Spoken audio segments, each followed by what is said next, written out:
Chapter 11, The Grand Canyon. I have to read this one because I got to be there for this story. So I haven't read it yet, so I'm curious to see what Mom has to say. I'm not the most adventurous person in the whole world. I never bungee jumped. The roller coaster is too much for me. I can't stand to ride motorcycles. Heights make me sick and dizzy. I have no desire to climb Mount Everest, visit Antarctica, roam the African tundra, or even cruise around the world. I am so completely content staying home, reading a good book, building something new, caring for my lawn and garden, or redoing a room in my home. This must have been before she got chickens. She didn't mention chickens. So the closest thing to an adventure is the time we hiked the Grand Canyon with Kip, Mindy, Megan, and Andrew. I was recovering from a fall and 4 broken ribs. I was doing one of the projects I enjoy, painting the living room. In the entry, I leaned the ladder against the wall and climbed up, intending to get the high part of the wall done first. As I reached the paint, the ladder slipped and hit the other side of the small entry, throwing me off. I landed on the stairs on my back. Just 4 stairs. But then I slid down them into the entry floor. My mother, who lived with us, heard the noise from the fall and came running in. When she saw me on the floor, she asked if I just wanted to lay there for a few minutes until I felt I could get up. I told her I thought she should call someone for help because I could tell something was very wrong. After Mom called for an ambulance, I asked her to please call Mr. Wonderful, Dad. He was out of town, but should be getting on a plane very soon. Mom called him and relayed the message. Neither of us had any idea what was going on with me. The ambulance came and took me to the hospital, where they cut off my clothes and x-rayed me. What they found were 4 broken back ribs, a punctured lung, and a split open head. Well, they fixed me all up. They fixed me all up. Put me in intensive care for 4 days and then sent me home. Okay, we've got to show this picture. There is Mother Dear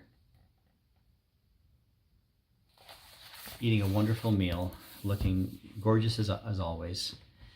It says under the caption, 4 broken ribs, punctured lung, split head, and very loopy from the drugs they were giving me.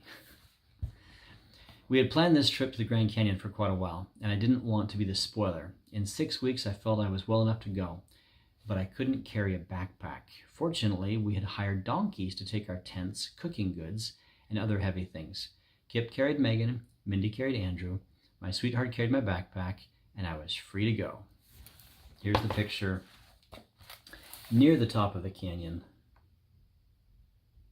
You can see Megan with her head off to the side of me there. She's sound asleep. Sound asleep. Although it was only a 10-mile trip to the bottom, it was hard work. Partway down, Kip remembered he had left the camp permit in the car. So Dad carried Megan while Kip ran all the way back up to get the permit. He made great time since he's a runner anyway. When we got to the bottom, we were told we could have stayed without the permit since they had our names. Oh well, Kip needed the exercise, I guess. Right. There's a big rock that Dad is pretending to hold up. You can barely see him in there. All right. I didn't prepare my feet well enough, though. From the Pioneer Trek, I remembered that the girls put duct tape on their feet, and they could walk great distances without blisters. So, before we left the rim, I put duct tape on my feet. Put on my socks, then shoes, and off I marched, or hiked. When we arrived at the bottom of the Grand Canyon, my feet hurt. Really hurt. I had such severe blisters that taking the tape off my feet took a lot of layers of skin off. We were able to find moleskin in the little store at the bottom of the canyon. Kip bandaged me up well enough so I was able to hike out. The thing I forgot about putting duct tape on my feet, I was supposed to put Vaseline on first. I have to tell you something. That bandage job was... those feet. Wow.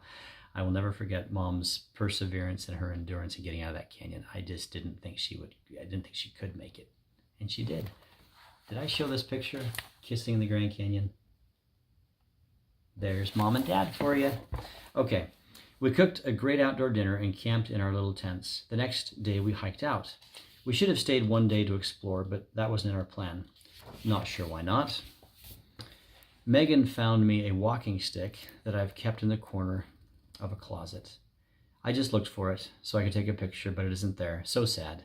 I kept it for years. You'll see Mom here nursing her feet. Mindy had knee wraps that she wore on the hike down, and she didn't need them going up. What a blessing. I didn't need them going down, but oh, how I needed them going up. I wasn't sure how I would get back out because my knees gave me absolute fits when I tried.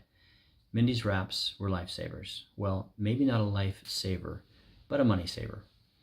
The way I felt, I knew I couldn't hike out, and it was a $5,000 at a time to helicopter someone out. So that's why it was a money saver.